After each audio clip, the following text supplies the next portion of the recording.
After winding down from all the GSL coverage, I've been thinking about a follow-up video before getting back to the bench. I thought it might be interesting to show how I traveled with the models. As you can imagine, carrying models nearly all the way across the country isn't exactly how we might typically carry models to a local show. Carrying 4 models under those same circumstances is even more challenging. In the end, I can say it was really just a piece of cake. This might sound like a duh moment, but striving to build strong models is the first step to ensure they don't get damaged. Not only did I want the models to survive the airline travel, but I also needed them to be able to be handled by the GSL judges without worry.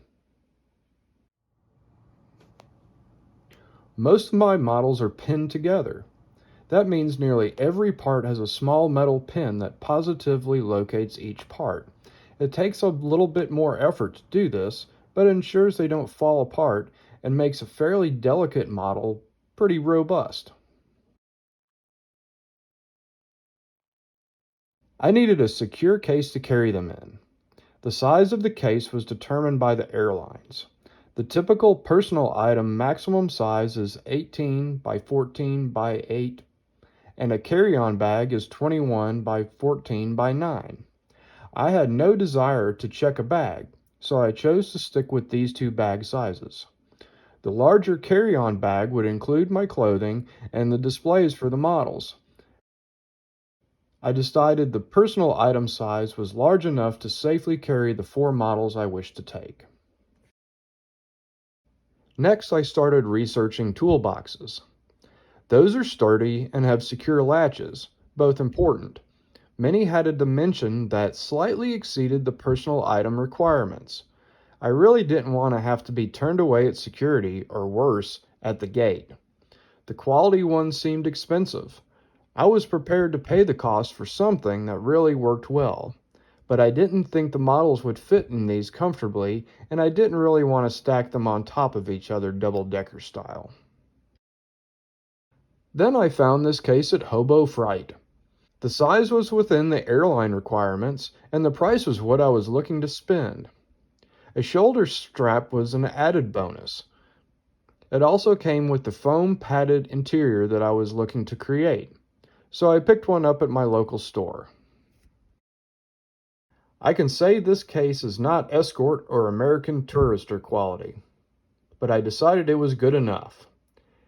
And I decided to do my own quality checks.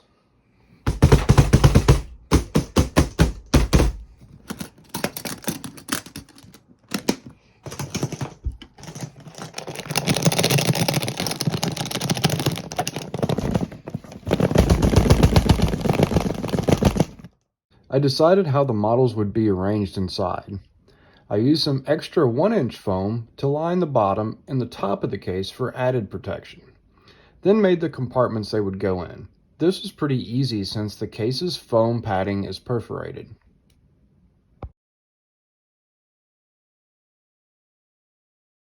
So this was a pretty good start, but I don't like the idea of the foam being in direct contact with the model.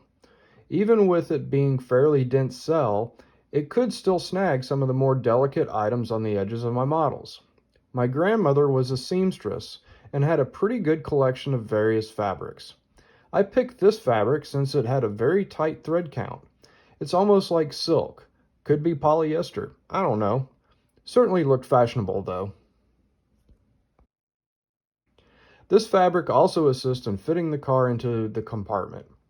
The fabric allows the model to just slide right in. Removing it is easy by just pulling on the fabric. In a scenario that a part fell off, it would be still within the fabric. Finally, something I would seriously recommend is getting a TSA pre-check pass if you can.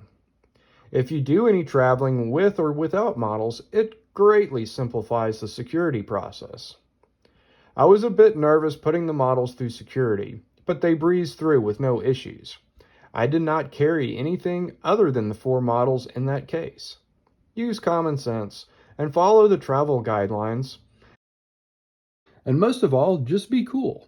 And you should have the same ease I did when you fly to the next big show. Be sure to like, comment, and subscribe because I have all kinds of model car stories to tell. Thanks for watching.